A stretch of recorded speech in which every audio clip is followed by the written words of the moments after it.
जय माई की। नमस्कार मित्रों, कुंडली रहस्य ज्ञान चैनल में आपका पुनः स्वागत है। आज हम मिथुन लग्न में राहु देव का कुंडली के 12 भाव में बैठने पर जातक को किस प्रकार के फल राहु देव के द्वारा प्राप्त होते हैं, उस विषय पर चर्चा करेंगे। तो आइए चर्चा प्रारंभ करते हैं। मुझे विश्वास है कि आपने पिछली वीडियो से जो मैंने राहु देव के बारे में कुछ संक्षिप्त परिचय दिए हुए हैं वह आपने स्मरण कर रखे होंगे और उनको ध्यान रख के इसको समझने में आपको ज़्यादा सुविधा होगी। देखिए, मिथुन लग्न में लग्न स्थान में 3 नंबर लिखा होगा। यहाँ कर्क राशि, यहाँ सिंह, यहाँ कन्या, तुला, वृश्चिक, धनु, मकर, कुंभ, मीन, मेष और वृष, इस प्रकार से राशियां स्थापित होंगी।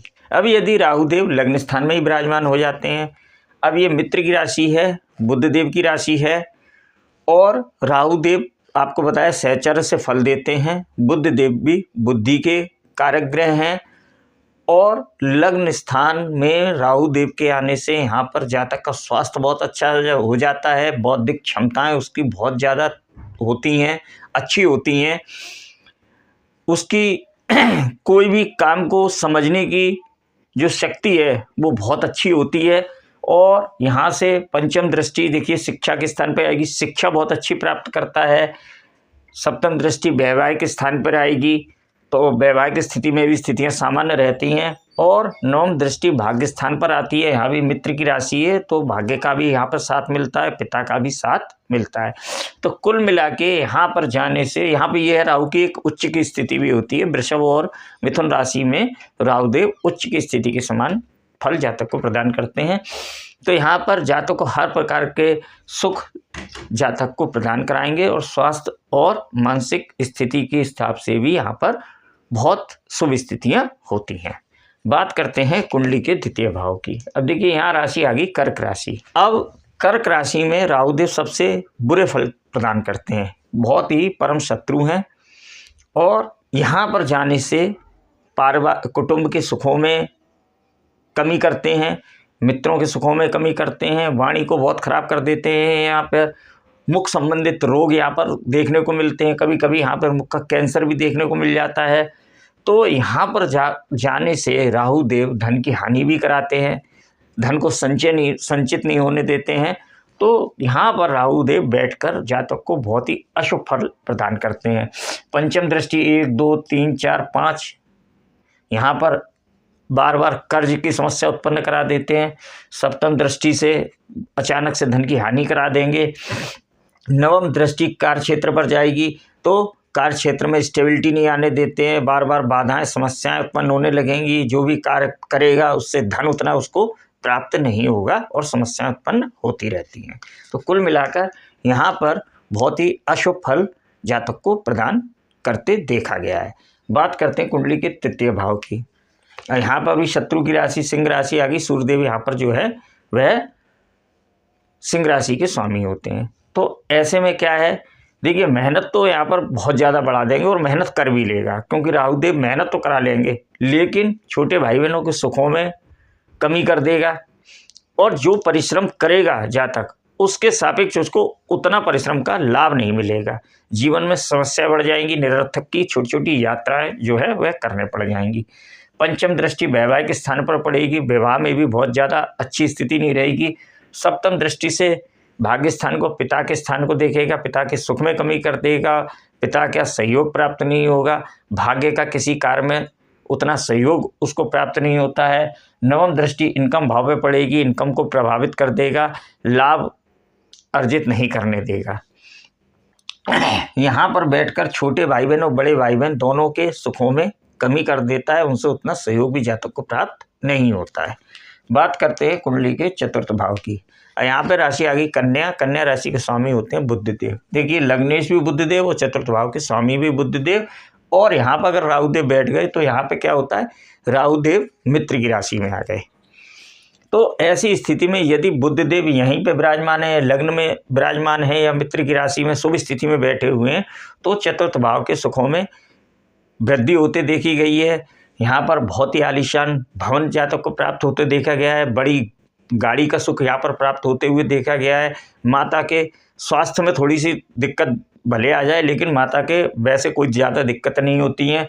यहाँ से 1 2 3 4 5 पंचम दृष्टि से यहाँ पर आयु लंबी देता है। सप्तम दृष्टि से जो है वह कार्य क्षेत्र में भी सफलता दिलाता है। और नवम दृष्टि से यदि जातक अपने घर से दूर जाकर सेटल होना चाहता है तो उसमें भी जातक के लिए शुभ स्थिति होती है और सेटलमेंट में कोई विदेश सेटलमेंट में या दूरस्थ सेटलमेंट में कोई बाधा उत्पन्न नहीं होती है।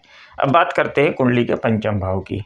अब देखिए यहाँ पर तुला राशि आ गई, उसके स्वामी हो गए शुक्रदेव, लग्न का मित्र और पंचम भाव में जो राशि है उसका भी मित्र, और शुक्रदेव की प्लेसमेंट कहीं अच्छी और हो गई, यहीं पे विराजमान हो गए या किसी अच्छे और स्थिति में बैठ गए तो यहाँ पर संतान सुख में अच्छी प्राप्ति होती है, शिक्षा बहुत अच्छी दिलाते हैं, प्रेम संबंधों में सफलता दिलाते हैं, शेयर मार्केट से भी लाभ प्राप्त कराते हैं।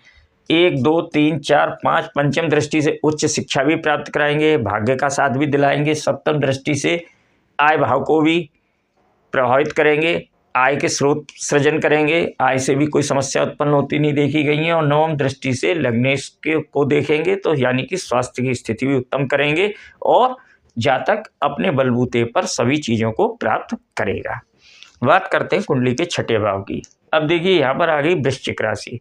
वृश्चिक राशि में जाके राहुदेव सबसे बुरे फल जातक को प्रदान करते हैं, नीच के समान जातक को फल प्रदान करते हैं। मंगल देव की राशि है और ये भाव भी क्या है, त्रिक भाव है, रोग का, ऋण का और शत्रुओं का। तो यहाँ पर बहुत ज़्यादा अशुभ फल जातक को प्रदान करेंगे राहुदेव। कर्जे से नहीं निपटने देंगे, शत्रुओं से बार बार कोई ना कोई शत्रु परेशान करने लगेगा, रक्त संबंधित बीमारियां शरीर में होने लगेंगी, छोटी छोटी बीमारियों के कारण परेशानियां जातक को उत्पन्न होने लगेंगी। यहाँ से पंचम दृष्टि से कार्य क्षेत्र में जो भी कार्य करेगा वह उसको सफलता उसमें नहीं हासिल होने देंगे, बार बार उसको कार्य क्षेत्र में अपना कार्य बदलना पड़ जाएगा। सप्तम दृष्टि से खर्चे बहुत ज़्यादा बढ़ा देंगे और नवम दृष्टि से धन को देखेंगे, धन को संचित नहीं होने देंगे, जो भी धन संचय करेगा वह उसका लोन चुकाने में ही जाता रहेगा। अब बात करते हैं कुंडली के सप्तम भाव की। सप्तम भाव में शत्रु की राशि आ गई, गुरु बृहस्पति देव की धनु राशि। तो ऐसी स्थिति में क्या है, विवाह होने में तो कोई ज़्यादा बाधा नहीं उत्पन्न होगी, लेकिन क्या है, यहाँ से देखिए स्वास्थ्य के लिए सही रहेगा, कोई समस्या उत्पन्न नहीं होगी, लेकिन क्या है विचारों में थोड़ा सा मतभेद उत्पन्न हो जाएगा। लेकिन राहु की दशा और अंतरदशा में वैवाहिक जीवन में मतभेद देखने को मिलेंगे, पार्टनरशिप में सामान्य लाभ देखने को मिलेगा, कोई विशेष लाभ यहाँ पर देखने को नहीं मिलता है। बात करते हैं कुंडली के अष्टम भाव की। अब देखिए अष्टम भाव दुखों का भाव, कष्टों का भाव, लेकिन यहाँ पे शनिदेव की राशि है, मित्र की राशि है। तो क्या होगा कि बार बार जीवन में समस्याएं आएंगी जरूर, ऐसा नहीं है कि मित्र की राशि में बैठ गए तो यहाँ पे, क्योंकि राहुदेव अष्टम भाव में जाके बहुत ही अशुभ फल देते हैं। वृश्चिक राशि में जैसे कि बताया नीच के फल प्राप्त करते हैं, तो अष्टम भाव में भी जाके बहुत ज़्यादा शुभ फल जातक को प्रदान नहीं करते हैं। बार बार यहाँ पर बाधाएं आएंगी, संघर्ष बहुत ज़्यादा बढ़ जाएंगे, एक समस्या जीवन में ख़त्म होगी और दूसरी समस्या यहाँ पर जीवन में उसके सामने पहले से ही खड़ी हो जाएगी, एक को निपटा पाएगा और तुरंत दूसरी समस्या उसके सामने खड़ी हो जाएगी। तो यहाँ पर भी जातक को बहुत ही अशुभ फल राहुदेव के द्वारा प्रदान होते हुए देखे गए हैं। बात करते हैं नवम भाव की। अब देखिए यहाँ पर आ गई, यहाँ पर भी शनिदेव की राशि है। शनिदेव की ये प्रधान राशि होती है, मूल त्रिकोण राशि होती है, त्रिकोण का भाव है, भाग्यस्थान का भाव है, और राहुदेव लग्न के भी मित्र हैं और शनिदेव के भी मित्र हैं। तो यहाँ पर राहुदेव अत्यधिक शुभ फल जातक को प्रदान करेंगे, धार्मिक बढ़ाएंगे, अध्यात्म में रुचि बढ़ाएंगे, धार्मिक यात्राएं कराएंगे, जातक अपने दम पर भाग्य की उन्नति करेगा, भाग्य को प्राप्त करेगा, पिता का सहयोग प्राप्त करेगा, लंबी यात्राओं से जातक को लाभ होते हुए देखे गए हैं। अब बात करते हैं कुंडली के दशम भाव की। दशम भाव में गुरु बृहस्पति देव की राशि आ गई। अब यहाँ पर क्या होगा, यहाँ पर बार बार कार्य क्षेत्र के लिए थोड़ी सी समस्या उत्पन्न हो जाएंगी। व्यापारी वर्ग के लिए बहुत ज़्यादा, उसको जो भी कार्य करेगा, व्यापार करेगा, उसमें स्टेबिलिटी नहीं मिलेगी, उसमें उसको बार बार बदलना पड़ जाएगा, सफलता नहीं मिलेगी उस हिसाब से। पंचम दृष्टि से धन अर्जित नहीं हो पाएगा, जितनी मेहनत करेगा कार्य क्षेत्र में उससे उसको उतना धन प्राप्त नहीं होगा। सप्तम दृष्टि से चतुर्थ भाव को देखेगा, माता के सुखों में थोड़े स्वास्थ्य में थोड़ी सी हानि पहुंचा देगा। ये जरूर है कि भूमि भवन का सुख तो देगा, अर्जन भी करेगा, लेकिन सामान्यतः तौर पर उसको उस चीज़ का लाभ मिलेगा। और नवम दृष्टि से यहाँ पर छठे भाव को देखेगा तो समय समय पर कर्ज शत्रु से परेशानी भी देखने को मिलती है। अगर गुरु बृहस्पति देव की स्थिति अच्छी है, अच्छी शुभ स्थिति में बैठे हुए, मजबूत स्थिति में बैठे हुए हैं, तो जो नौकरी पेशा लोग होते हैं उनको थोड़ी समस्याएं कम देखने को मिलती हैं, लेकिन व्यापारी वर्ग को यहाँ पर थोड़ी सी समस्या उत्पन्न होती हैं। बात करते हैं कुंडली के एकादश भाव की। यहाँ पर आ गई मेष राशि मंगल देव की, और यह भाव भी बहुत ज़्यादा कोई शुभ भाव नहीं होता है कुंडली का, और यहाँ पर शत्रु की राशि आ गई, तो यहाँ से संतान संबंधित समस्याएं हो जाएंगी, मेहनत बहुत ज़्यादा हो जाएगा, जो भी कार्य करेगा उससे उतना लाभ नहीं मिलेगा, उतनी आय प्राप्त नहीं होगी। वैवाहिक स्थिति के लिए भी यह स्थिति सामान्य नहीं है, वैवाहिक जीवन में मतभेद देखने को मिलेंगे, तनाव की स्थिति बनी रहेगी।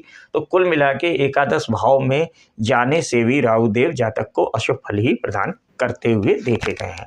बात करते हैं कुंडली के द्वादश भाव की। अब देखिए द्वादश भाव में वृषभ राशि आ गई, और यह हानि का भाव है, खर्चों का भाव है। तो यहाँ पर क्या होगा कि खर्चे बहुत ज़्यादा बढ़ जाएंगे, अनियंत्रित हो जाएंगे, शो ऑफ में बहुत ज़्यादा खर्च करने लगेगा। यहाँ पर थोड़ा सा जातक को भटकते हुए भी देखा गया है, व्यसन में भी जो है वह लिप्त हो जाता है, उसमें भी जाकर उसके खर्चे बढ़ जाते हैं, और चरित्र से भी थोड़ा सा कमज़ोर हो जाता है यहाँ पर जाकर। दूसरी बात, सप्तम दृष्टि से यहाँ पर शत्रु परेशान करते हैं, कर्जे बराबर कर्जों से मुक्ति नहीं मिल पाती है। पंचम दृष्टि से चतुर्थ भाव के सुखों में कमी कर देगा, और नवम दृष्टि से क्या होगा कि अचानक से आपके सामने कोई ना कोई खर्चा आता रहेगा।